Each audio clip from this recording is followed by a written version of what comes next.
Hello students, electromagnetic induction हमारा topic चल रहा है ईएमआई। इसके अंदर आगे हम करते हैं फैराडेज लॉज ऑफ ईएमआई। आपने इससे पीछे वाले वीडियो के अंदर फैराडेज एक्सपेरिमेंट कर लिए थे। इसके अंदर हम डिस्कस करते हैं फैराडेज लॉज ऑफ ईएमआई। ठीक है, इलेक्ट्रोमैग्नेटिक इंडक्शन के ऊपर फैराडे ने कौन कौन से नियम दिए। ईएमआई क्या बताया था हमने, जब किसी कॉइल का हम मैग्नेटिक फ्लक्स चेंज करेंगे तो उसके अंदर करंट या ईएमएफ इंड्यूस्ड हो जाएगा। ठीक है, ये हमने ईएमआई में पढ़ा था और यही फैराडे का पहला लॉ है। क्या? Faraday's first law.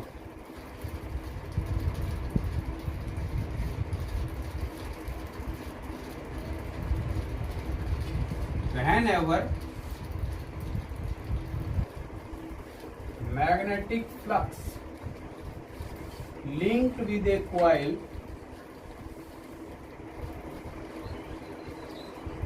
changes, the EMF or current induced in the coil। यही है। ठीक है, ईएमआई की डेफिनेशन और फैराडे का पहला नियम यही। दूसरी बात इसके अंदर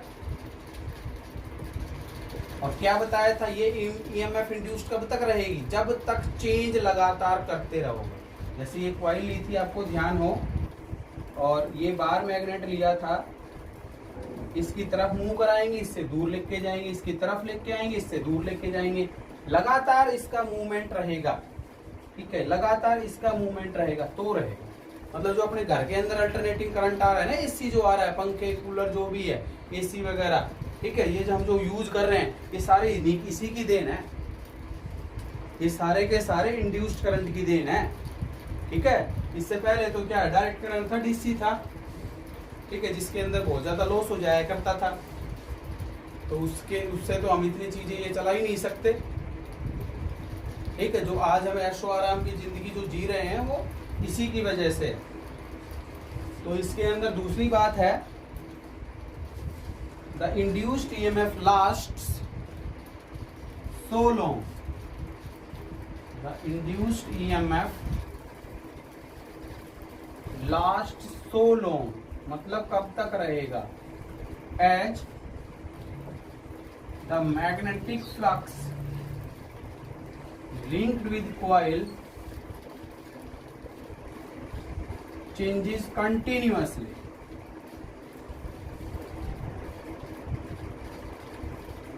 लगातार चेंज करते रहना। एक बार चेंज करने से तो फिर वो एक बार होकर रुक जाएगा, तो लगातार चेंज करते रहना। ठीक है, तो पहले लॉ के अंदर दो बातें इसने लिखी कि जब हम मैग्नेटिक फ्लक्स किसी कॉइल का चेंज करते हैं तो ईएमएफ या करंट उसके अंदर इंड्यूस्ड होता है।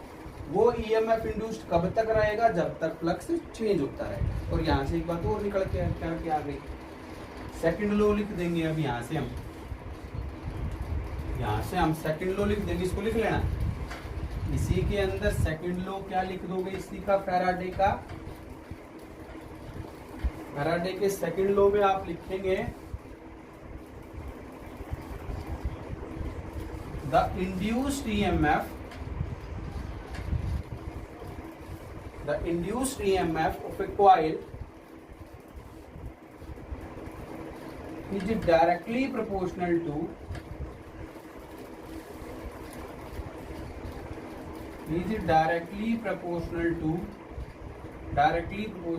rate of change of magnetic flux linked with the coil।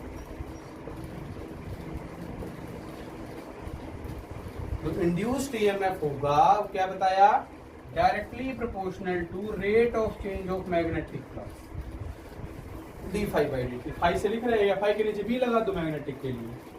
तो E proportional to rate of change के लिए क्या लिखोगे, डी फाई अपॉन डी। ठीक है, प्रोपोर्शनल को हटाने के लिए कांस्टेंट लगाते हैं, या कांस्टेंट की वैल्यू 1 होती है, तो सिंपली ये भी लिख दो d∅/dt। बट एक चीज और, यहाँ पे माइनस साइन आता है क्योंकि इंड्यूस्ड ईएमएफ, ठीक है, क्या करता है, अपोज करता है। क्या बताया था, इंड्यूस्ड ईएमएफ क्या करेगा, उसे अपोज करेगा, कि अपोजिट पोलैरिटी के लिए क्या आया है, माइनस साइन आया। इस बात का हम ध्यान रखेंगे। माइनस साइन क्यों आया, due to opposite polarity of induced EMF. Negative sign shows that, ठीक है, the polarity of induced EMF is opposite to the rate of change of magnetic flux. ये लिख लेना, negative sign shows that the polarity of induced EMF is opposite to the rate of change of magnetic flux. अब यदि coil के पास number of turns हैं and number of turns of coil, तो simple सी बात है, इसको n से multiply करके लिख देना। E बराबर क्या आ जाएगा, -d∅/dt। ठीक है, यदि नंबर ऑफ टर्न्स हैं तो इसको क्या n से मल्टीप्लाई करके लिख देना।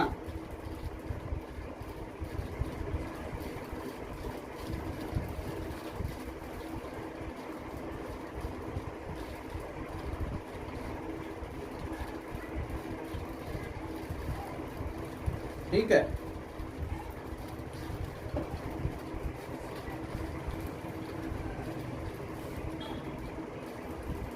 क्वेश्चन लिख लेते हैं एक। The magnetic flux through a coil perpendicular to the plane is given by, question करते हैं,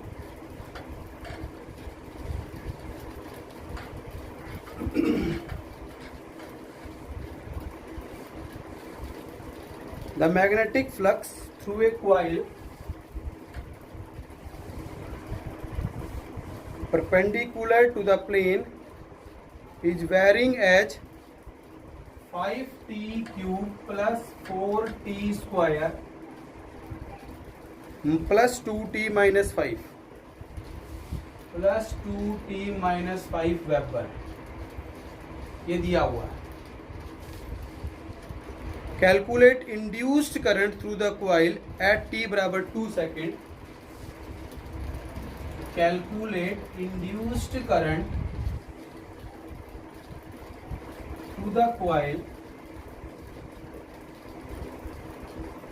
एट t बराबर 2 second if resistance of coil is 5 Om.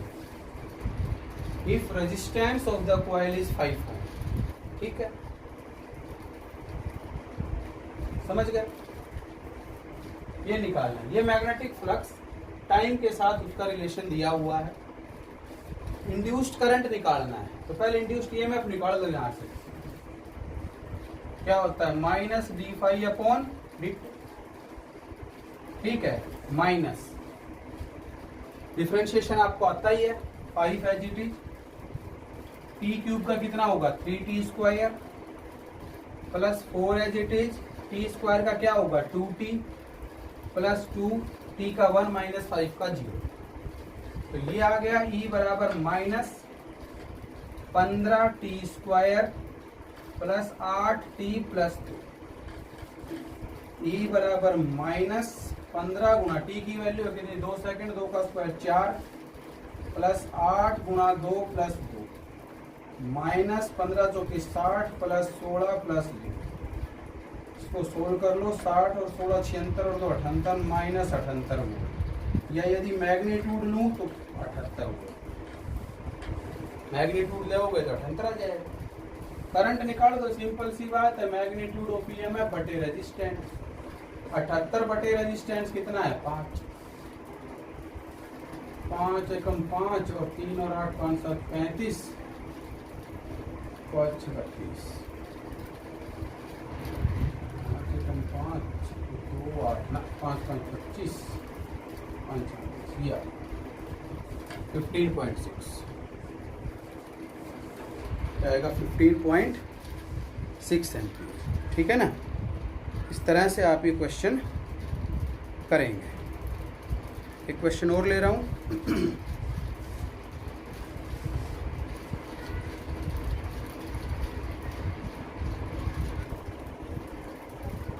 Next question हम डिस्कस करते हैं।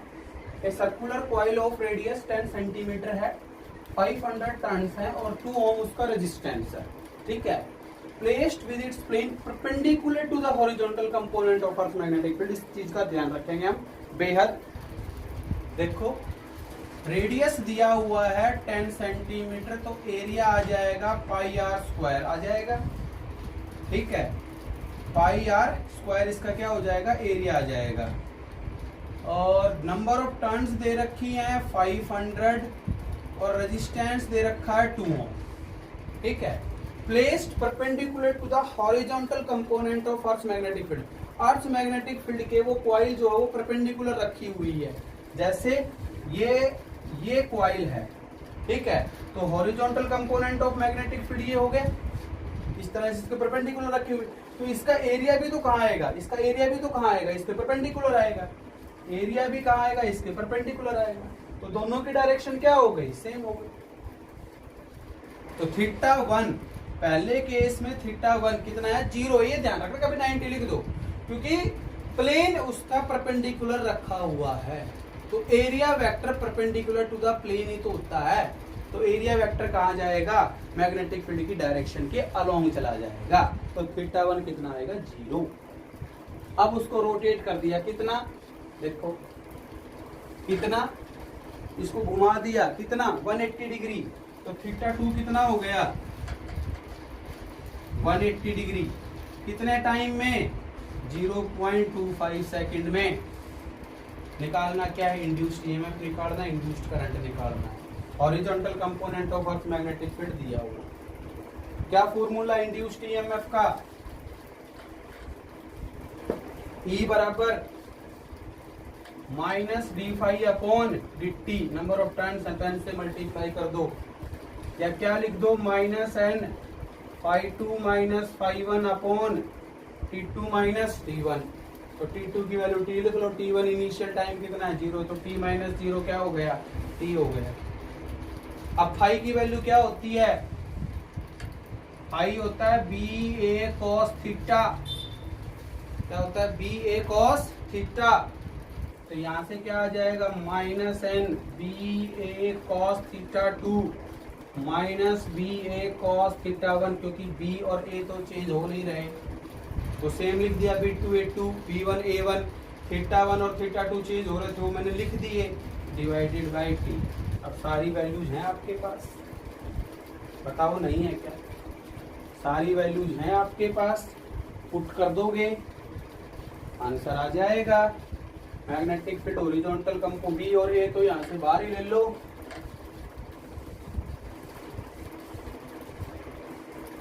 E बराबर -nBA बाहर ले लिया, cos 180 माइनस cos 0। ठीक है, cos 180 -1 होता है, यहाँ पे -1 हो गया, -2 आ गया, माइनस +2 हो गया।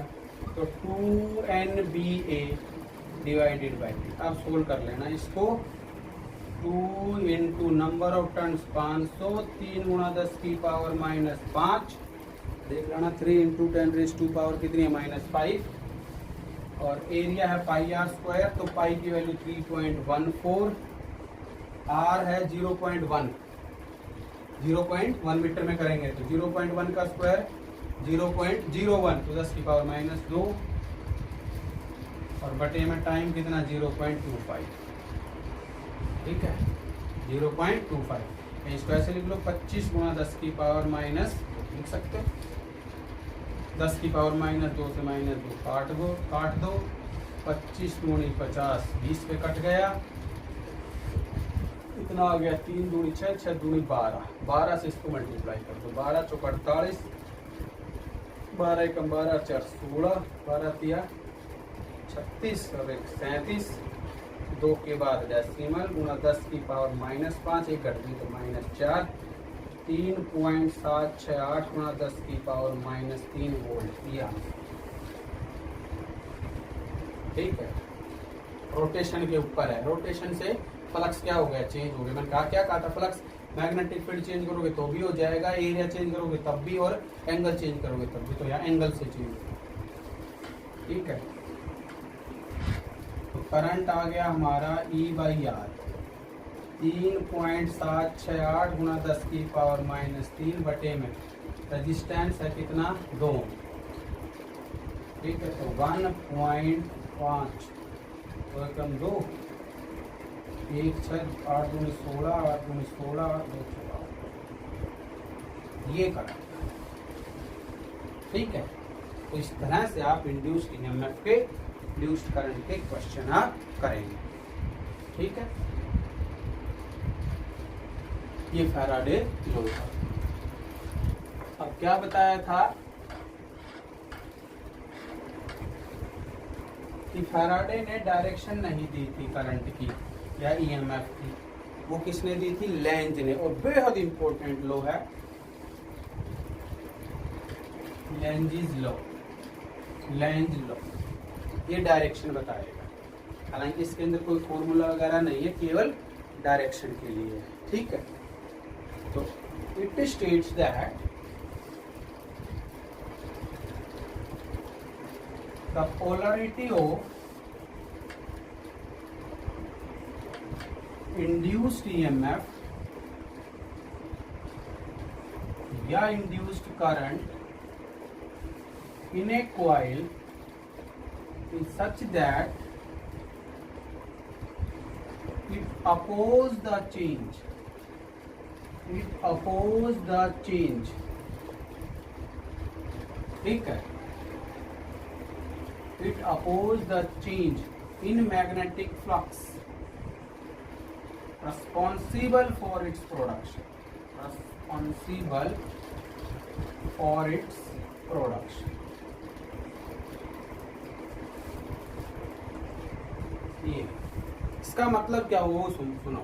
देखो, बेहद आसान सी चीज़ है।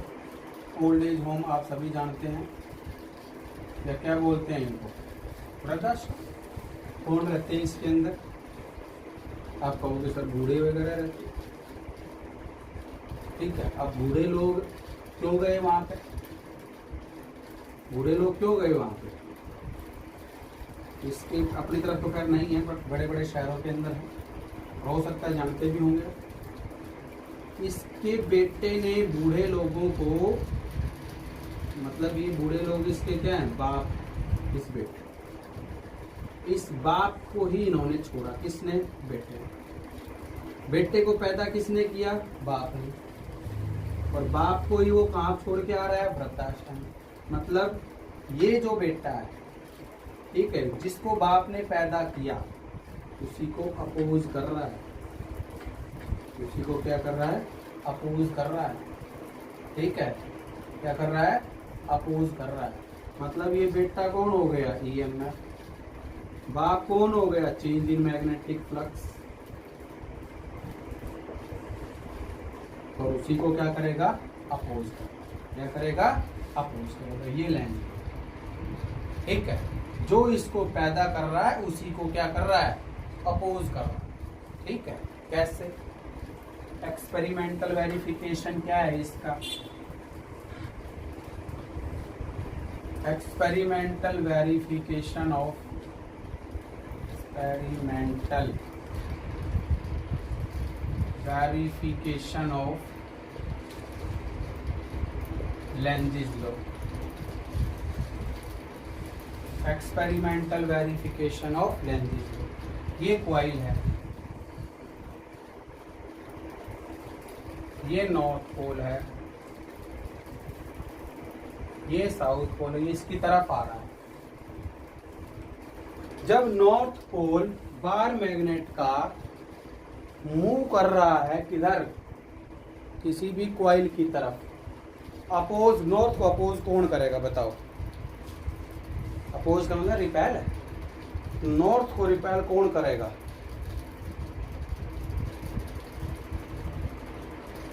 नॉर्थ को तो अपोज, सर नॉर्थ को रिपेल तो कौन, नॉर्थ ही करेगा। कौन करेगा, नॉर्थ ही करेगा। यहाँ पे इसकी नियर फेस के ऊपर नॉर्थ पोलरिटी आ जाएगी। नॉर्थ सपोज नॉर्थ की तरफ कौन सी पोलरिटी आ गई? North polarity. और नॉर्थ के लिए देखो कौन सी डायरेक्शन होगी? Anti clockwise. कौन सी डायरेक्शन हो गई? एंटी। ठीक है, लिख देंगे इसको। When north pole of a bar magnet moves towards the coil, then due to opposition, the near face of the coil gets north polarity. ठीक है, when north pole of a bar magnet moves towards the coil, then due to opposition there is north polarity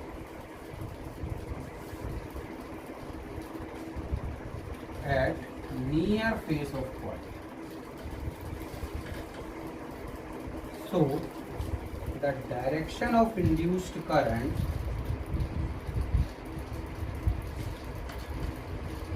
is in anti-clockwise direction. क्या होगी? Anti-clockwise direction. ठीक है ना?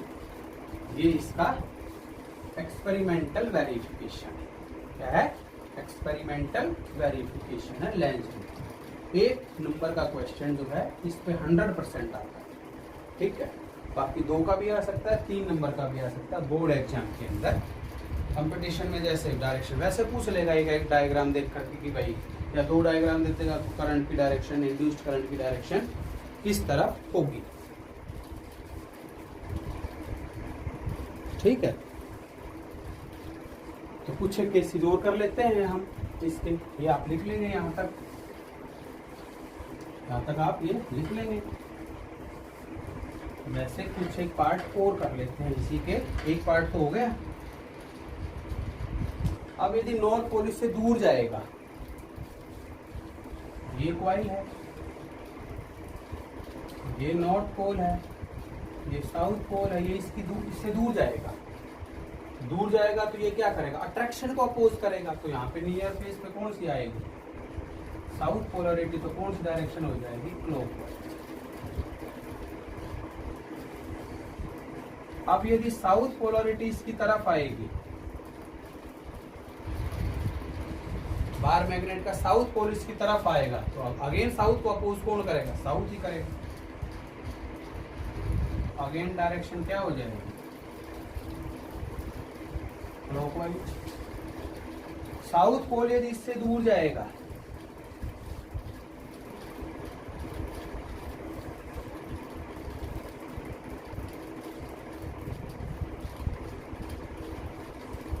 ठीक है, तो साउथ इससे दूर जाएगा तो जस्ट इसको उल्टा कर दो। There is not polarity, anti.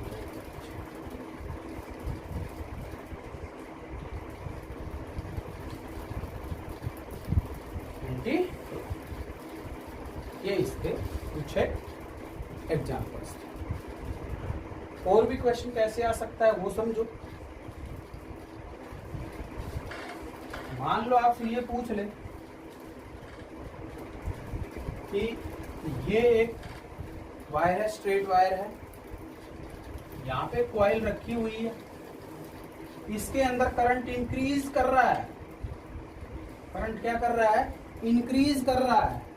ठीक है, तो जब करंट इसके अंदर चेंज हो रहा है तो इसके अराउंड मैग्नेटिक फील्ड चेंज हो जाएगा। मैग्नेटिक फील्ड चेंज हो जाएगा, इसका मैग्नेटिक फ्लक्स चेंज होगा, तो इसके अंदर इंड्यूस्ड करंट आए। तो इस इंड्यूस्ड करंट की डायरेक्शन इसके अंदर बतानी है।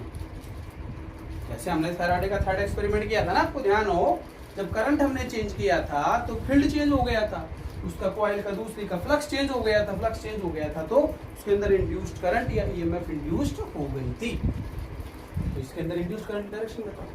अब इसमें अपोजिशन का ध्यान रखना। जैसे इसको आगे बढ़ा दिया हमने, सीधा बढ़ाया, और इसको मैं इधर लेके गया, ऐसे लेके, है ना, तो ये इधर घूम रहा है, तो कौन सी डायरेक्शन में घूम रहा है? देखो, एंटी क्लॉकवाइज घूम रहा है, बट इसके अंदर तो अपोज करना है, इसका अपोज करना है, तो इसके अंदर कौन सी डायरेक्शन आ जाएगी? क्लॉकवाइज। कौन सी आ जाएगी, इंड्यूस्ड करंट की डायरेक्शन क्लॉकवाइज। ठीक है, समझ गए। अब यदि यही कॉइल इसके नीचे रखी है, कॉइल कहाँ रखी है, इसके नीचे रखी है, तो इसको आगे बढ़ाओगे तो ऐसे बढ़ाओगे तो ये क्लॉकवाइज होगी। बट अपोज करना है हमें, तो अपोज करना है तो जस्ट इसका अपोज कर दो, एंटी क्लॉकवाइज।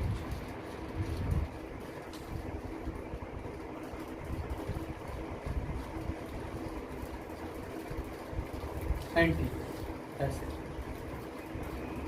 यदि करंट डिक्रीज करे, डायरेक्शन वही रहेगी, करंट डिक्रीज करे, अब मान लो इंक्रीज ही करे, डायरेक्शन चेंज हो जाए, इसके अंदर करंट इधर आ गया और इंक्रीज कर रहा है। अब कॉइल इधर भी रखी है और इधर भी रखी है, दोनों एक साथ बना देता हूँ। जस्ट इसका उल्टा कर दो ना, इसमें ऐसे बढ़ाओगे तो क्लॉकवाइज गया, बट इसके अंदर अपोजिट एंटी क्लॉकवाइज। ये समझना, क्वेश्चन को ध्यान से करना। इसको मैं नीचे बढ़ाऊंगा तो एंटी क्लॉकवाइज, अपोजिशन के लिए क्लॉकवाइज। उल्टा करते जाना, एक स्टेप समझ लो, एक स्टेप को पकड़ लो, बाकी फिर रिवर्स करते जाना। ठीक है, समझ गए। आएंगे एक क्वेश्चन, और यदि करंट डिक्रीज करे, डायरेक्शन यही रहे, इंक्रीज की जगह यहाँ पे आपके पास क्या लिख दिया जाए, डिक्रीज लिख दिया जाए, तो उल्टा कर दो सारा, क्लॉकवाइज की जगह क्या लिख दो,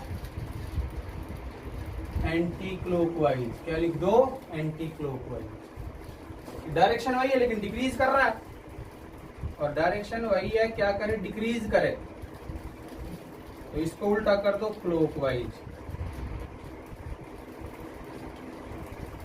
एंटी हटा दो, क्या, क्लॉकवाइज। इसमें भी उल्टा कर देना, डिक्रीज करके यहाँ क्लॉकवाइज लिख दो, यहाँ एंटी क्लॉकवाइज लिख दो। ठीक है, तो ये सारे डायग्राम आपको बनाने हैं, डायरेक्शन वही है। यहाँ पे मान लो डिक्रीज लिख दिया, तो ये तो हो जाएगा क्या, एंटी क्लॉकवाइज, और ये हो जाएगा क्या, क्लॉकवाइज।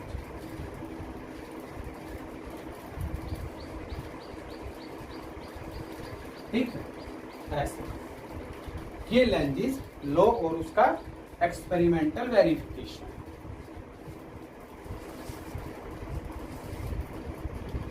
और लेंजिस लॉ ओबे करता है law of conservation of energy को। लेंज लॉ है जो, वो है एनर्जी कंजर्वेशन को ओबे करता है। Lenz's law and law of conservation of energy, and law of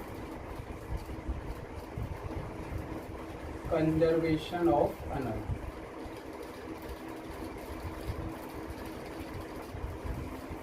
ठीक है, जैसे ये कॉइल है, यहां पे गैल्वेनोमीटर लगाया, ये एक बार मैग्नेट है, ये बार मैग्नेट इसकी तरफ आई, इसके अंदर कौन सी डायरेक्शन में करंट आया, एंटी क्लॉकवाइज डायरेक्शन के अंदर करंट आया, एंटी क्लॉकवाइज डायरेक्शन में डिफ्लेक्शन शो किया। तो हमने काम किया ना, इस बार मैग्नेट को हम, इस बार मैग्नेट को यहाँ पे फिक्स है, ये अपने आप इसकी तरफ आएगी नहीं, तो मैं क्या कर रहा हूँ, वर्क कर रहा हूँ। तो जो मैकेनिकल वर्क है वो किस में कन्वर्ट हो रहा है, इलेक्ट्रिकल वर्क के अंदर। तो मैकेनिकल एनर्जी किस में कन्वर्ट हो गई, इलेक्ट्रिकल एनर्जी के अंदर। ठीक है, इससे दूर लेके जाओ तो करंट की डायरेक्शन क्या हो जाएगी, अपोजिट आ जाएगी। तो अगेन मैकेनिकल वर्क किस में कन्वर्ट हुआ, इलेक्ट्रिकल एनर्जी के अंदर। तो एनर्जी क्या है कि एक फॉर्म से दूसरी फॉर्म के अंदर क्या हो रही है, चेंज हो रही है, और यही क्या है, law of conservation of energy है। मीन्स हम ना तो एनर्जी को क्रिएट कर सकते हैं और ना ही डिस्ट्रॉय कर सकते हैं। ठीक है, बट एक फॉर्म से दूसरी फॉर्म के अंदर क्या कन्वर्ट कर सकते हैं। वहन bar magnet moves towards the coil, the current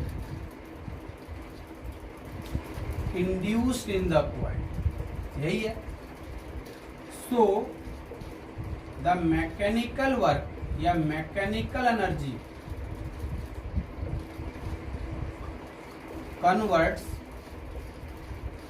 electrical energy. तो एक फॉर्म से दूसरी फॉर्म के अंदर एनर्जी कन्वर्ट, ठीक है, ठीक है। और यदि अवे कर रहे हैं, again when the bar magnet moves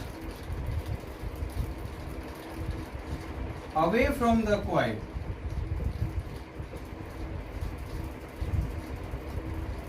again the current induced in the coil in opposite polarity. So again mechanical energy converts into electrical energy। ये मैकेनिकल एनर्जी किस में कन्वर्ट हो जाएगी, इलेक्ट्रिकल एनर्जी के अंदर कन्वर्ट हो जाएगी। तो यही क्या है, law of conservation of energy. तो आज की इस वीडियो के अंदर हमने फैराडेज लॉ पढ़ लिया और लैंज लॉ पढ़ लिया। इसको आप लिख लेंगे अच्छे से, नोट्स बनाते रहेंगे और पढ़ते रहेंगे, साथ साथ न्यूमेरिकल्स करते रहेंगे। एक दो एग्जाम्पल हमने इस वीडियो के अंदर कराया है, बाकी आप करेंगे भी। Okay, thank you. नेक्स्ट हम सेल्फ इंडक्शन, एडी करंट ये पढ़ेंगे।